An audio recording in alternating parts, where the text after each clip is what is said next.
Hello everybody, this is Adrienne with Ascension Soul Coach. I am your soul coach for today. I'm going to do a reading today on the massacre that happened in Virginia about a week or so ago. I'm actually from Hampton Roads, Virginia, and I was born and raised in Norfolk. Hung out at Virginia Beach all the time, and I have family, a lot of family that still stays in the area. So we were just down there on Memorial Day weekend this year, and I had a great weekend. And this happened, and you know, it kind of makes me remind me of the Virginia Tech murders that happened a few years ago. And it hit home. It really hit home. And one of the things I want to do today is read about what was on this person's mind when he did it. What prompted him to kill these people? There's never a reason to do this, but I just want to know what prompted, because it's good to understand how the mind works and how people work, how people act at work. It's very important for us to always be cognizant of how we treat people at work and how we treat you know, in our pursuit of stepping up on the next ladder, the relationships we hone at work, and make sure that we don't bring stress from home to work or stress from work to home. So I just wanted to know what got this guy to do this, what ticked him off, what was the tipping point for him, you know, so we can better understand and we can all learn from it, because there's something to be learned from any of these tragedies that happen. Never to say that the victims were the cause or the reason for it, but just an understanding of if this guy was just a Looney Tune or did something happen, just the understanding to learn from it. So I'm going to read from him. I'm not going to say his name because the police don't want to, you know, people who do this feel like they're going to go out in the glory. They've made the news and their names forever in history and documented as something they've done, even if they kill themselves after they do it. So the police don't want to name the perpetrator because they don't want to give him any glory, and I am not going to name him either, but I am going to start reading on what was going on with him. And I'm going to start with the Kipper cards, and I'm going to pull a 9-card spread, and I just want to read what was going on with this gentleman. So I'm going to pull 9 cards. Start with a prayer.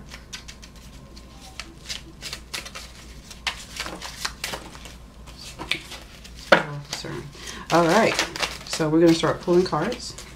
I'm going to start pulling cards so we can figure out what's going on in this guy's mouth. Okay. What's going on in his head when this happened?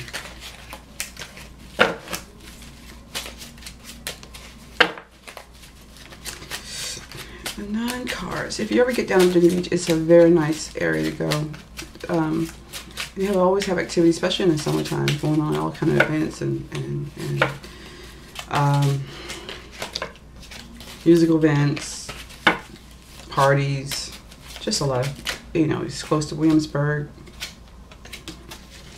and Busch Gardens, Border Country, USA, Jamestown. A lot of history down there. If you know what I mean.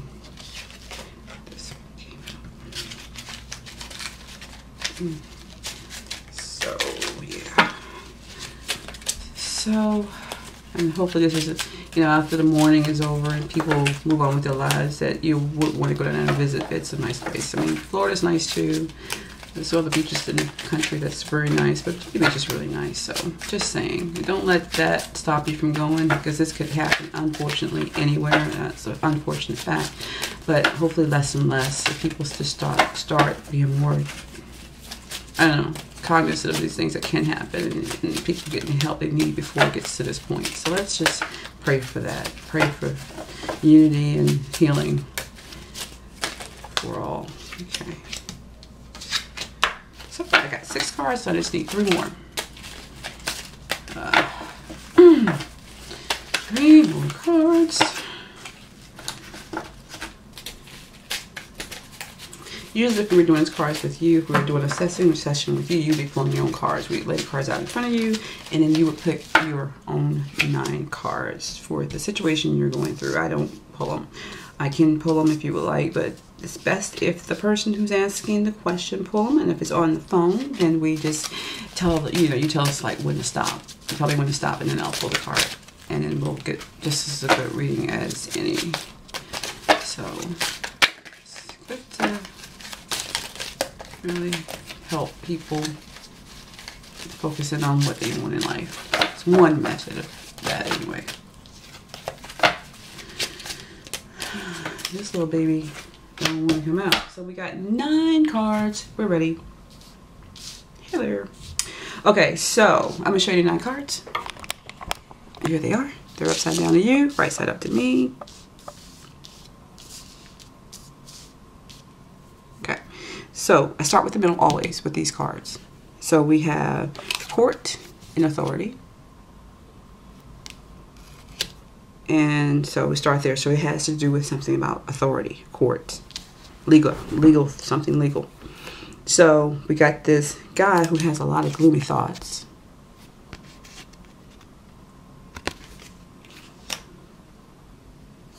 And there's a husband or someone in charge, like a man, husband.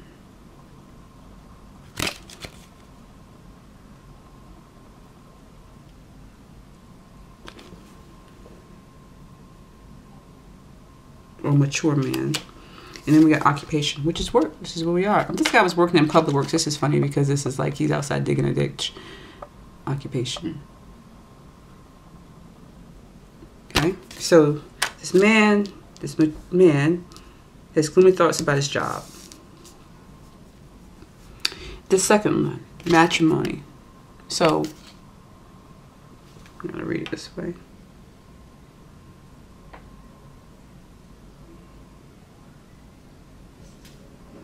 Someone's asking someone to get married, or someone just got married. Went to the court. This is lovebirds or loyalty. The top card is brief illness.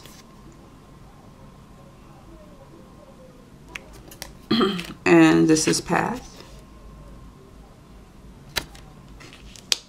And this is wife. Huh, interesting. So, if we read this, there's gloomy thoughts. This man has gloomy thoughts about his job. Evident, right? There's something about marriage and lover, someone wanting to get married at the court. And then there's someone who's taken brief illness, and there's a choice or path with the wife or the main female. So if someone's ill, there's a marriage, and someone's getting married, and but the person's ill, or this lady, not only does she looks like she's getting married, she looks pregnant. Look at that. Someone's thinking, so maybe somebody's getting married, and this is upsetting the other person. It's like illness, but maybe they're just upset. And there's a path being taken about, of course, this man, this husband's, there's something about authority and choices. And then you have the female, the main female, the wife, court. Man's thinking about, maybe he's thinking about his ex-wife or another woman. He wants to be his wife. He's married to someone, maybe he wants to be married to someone else. The wife, or the main woman, is somebody he thinks is supposed to be loyal at his job. If someone's loyal at his job, or he's feeling should be loyal at his job, or he's having a relationship with somebody at his job. But this person's sick or depressed. So usually this is sick. And some authority about his job. So maybe there's a major illness and something come out of legally. He's having to fight something at work about him being sick. Maybe there's some mental health issues or some type of issues at work that's driving him to not work. Remember now, on this guy, he actually quit. He quit before they didn't fire him. He quit. So maybe there was something, of course, mentally ill, and it affected his job. So there's a love story going on in here. There's something about a main woman, a friend or a main woman or wife, somebody he wants to be, he thought or should have been loyal or is loyal to him. And he had some decisions to make, which of course, okay, yes, he quit. Maybe they were going to fire him. This authority could be HR. It could be a manager, like this man here could be his manager that gave him a choice. You quit, or we fire you. So he's depressed. Maybe he's worried about his family. He's supposed to be getting married. new marriage, whatever, and now he's upset that he can't get married. But something tipped him off. That doesn't tell me what tipped him off at shooting these people. So I'm going to ask the cards, just tell me what this guy's personality was. What tipped him off for clarification? This guy off to shoot these people. Because he quit. And I think there was an offer. Either you quit or we fire you. What was it that tipped him off? Drove him over the edge? What was it that drove him over the edge? Miser. The card. I mean, pull 3 cards to give me for. So there's miser, which is somebody who's not have money, who's penny pitching, is cheap. They're starting out now. All right, and then we have. There's 2 cards. One card, please. I need 2 extra cards. Teacher. Interesting. Oh, Lord. How y'all falling off my hands like that? That ain't funny. One more card. What tipped him off? What made him shoot these people?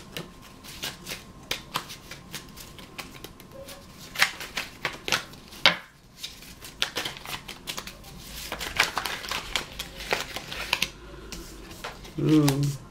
And we got a 3rd card.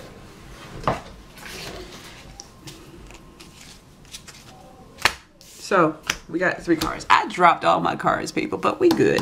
We got 3 cards. Miser. This is a mean guy who's very stingy. And he's always thinking he has no money. And he's penny pinching all the time. And just not a giver. Keeps everything close to himself. In the dark cloak. And then you have the teacher.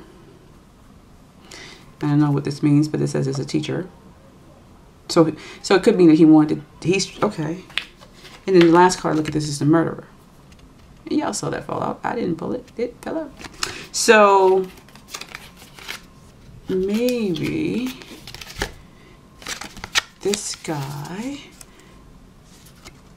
is a miser to himself, keeps everything to himself. Penny pinches, doesn't give out charity, not nice to people. But he wants to teach a lesson. He wants to teach people a lesson about something. And so he murders them.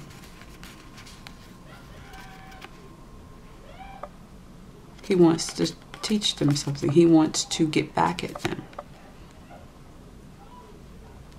Okay? Why does he want to get back at them? Maybe because he felt that someone at work was supposed to be loyal to him. You know, he worked there for 15 years, and maybe he felt he had friends there, people who were loyal to him. And maybe somebody told on him. Maybe somebody told somebody what was going on. Maybe there's the way he was acting. Maybe he was acting out of character, or worse out of character than he's ever acted. And maybe there was a relationship going on here at work, and that that information was inappropriate, and it was going to get back to his wife. And so he's had time to sit and think about this.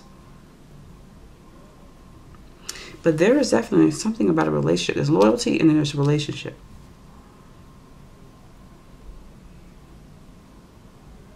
And I think there was a deal made with HR. Either you quit or we fire you. And he chose to quit. And then he thought about it. He thought about it. He thought it was unfair. He thought about it and thought about it. Thought about it. And thought it was unfair. And he just decided to kill them. It's just that simple. As his pride got in the way. It may be nothing more than that. Or it could be some relationship at work. Maybe he feels like because he's fired, he can't work, he can't take care of his family. Maybe there's somebody sick in his family, and he's thinking about, I can't take care of them now that I've lost my job. So I'll teach them. They want to give me pain. I'm going to give them pain. And there's nothing really more to read on this guy. The story will come out. The truth will come out. He did what he did. He can't change it. Turn this up. He can't change it. Can't go back. These 12 people are dead. But what can we learn from this? So I'm going to pull a card to end this reading because it's kind of heavy with what happened. And these are the angel meditation cards. You can see them. I just got them in a box. I haven't read these in a while, so let's see what we got for this, for the world, for the country, for the state of Virginia, for the families who went through this devastating loss, and the co-workers. My God, can you imagine having to work in that building every day, knowing that you have to work there and you've lost 12 of your co-workers, senselessly. So we're going to pull a card. So these cards are more about personal responsibility and how we feel. Like, we're going to ask God to show us how we as individuals can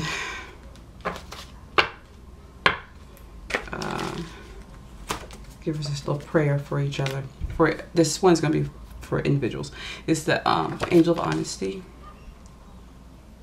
And it says, when I am honest with myself, I feel the security and the support of my soul and my mind and heart. The first step is to be honest with yourself, and that means to be free from the very beginning in any situation. If you choose clarity and honesty, everybody will feel at ease with the truth and will bring congruence to your feeling and actions. No further clarification is needed, and all flows with beauty and dynamism. So, you know, this guy was going through this situation, and maybe there's some dishonesty in this relationship. What was happening at work, either towards him or him towards others. And I think what we can learn is always be honest with our feelings and our emotions, to be clear and to ask for help when we need help as well, because evidently there was something he needed help. And we as co-workers, even though they're not our family members, we're there with them, you know, 8 to 10 to 12 hours a day working with our coworkers. And sometimes we do need to be there, even if we don't want to be, as a mentor, as a friend, or an ear, without gossip, and try to work with a person. If you cannot work with a person, if it's really out of hand, you have to go above them, then you do so. If you have to go to their family members, if you know the family members well, in a loving, peaceful way. And sometimes people don't want to get involved because it's not their issues, and that's okay. It's okay as long as you do what you can and be polite and pleasant to people. Even on our ladder and our strive to get to the top, we don't have to step on other people just to get ahead. We need to be more, you know, this world, we're all connected, and we need to be more in tune with each other. Now, this guy, you know, maybe nothing could have been done. Maybe he just went off, and that's just, sometimes things happen. Unfortunately, bad things happen to people. But maybe there was a point that someone saw something, could have said something, could have helped.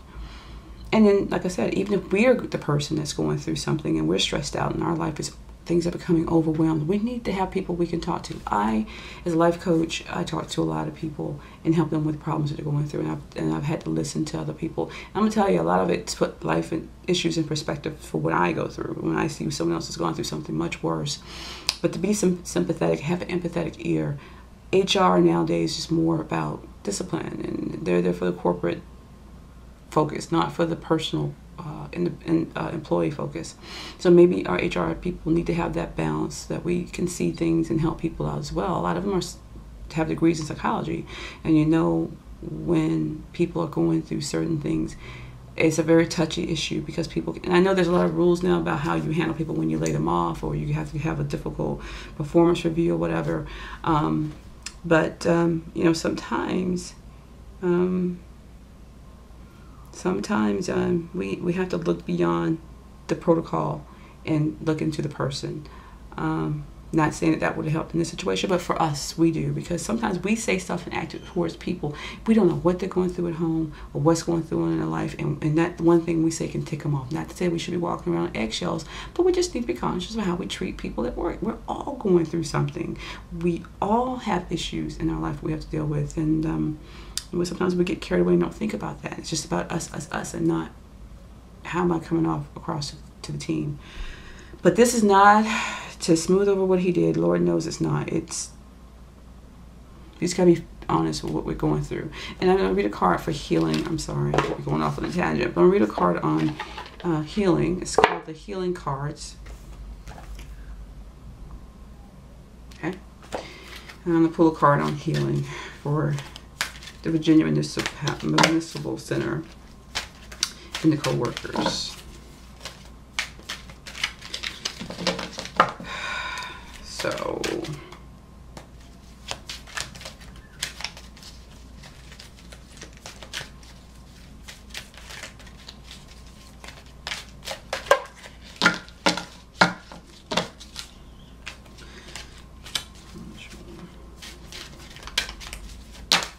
This one popped out.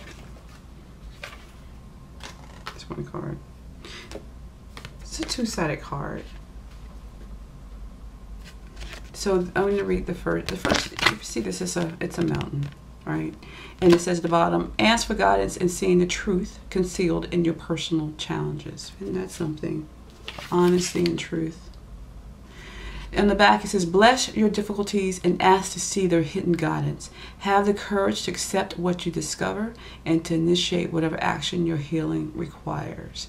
So this is for the people working in it. If there's some issues that they're dealing with, there's some things, secrets that was told, there were some things, people backstabbed, people went behind each other's back, I don't know. They need to deal with that and come to terms with that, and so that they're honest and truth, and they can deal and overcome what happened in this situation. Hopefully that's not what happened, but it's just saying they need to be honest with themselves, and they need to seek the guidance to be truly in seeing the truth concealed in personal challenges. And they are going through a lot of challenges right now. So they have, and maybe they're just saying they need to just honestly look at what happened in that situation. They just do. And hopefully make things better for the other employees who are working there. And, you know, we all just need to be more conscious about how we are at work. And just be compassionate to other people, and or at least be empathetic to other people who are going through things in a stressful way at work, and not gossip and not backstab. So anyway, that's my reading for the day. Bless them all. Bless the USA. Bless the city of Virginia Beach. Signing off. One thing I do know is that cards don't lie, and that there'll always be something else to talk about tomorrow. And hopefully tomorrow we'll have something positive and more uplifting to talk about tomorrow. Thank you for watching Ascension Soul Coach. And if you need my assistance or you want to do a reading with me, you know how to reach me. Please subscribe, people, and I'll talk to you later. Thank you.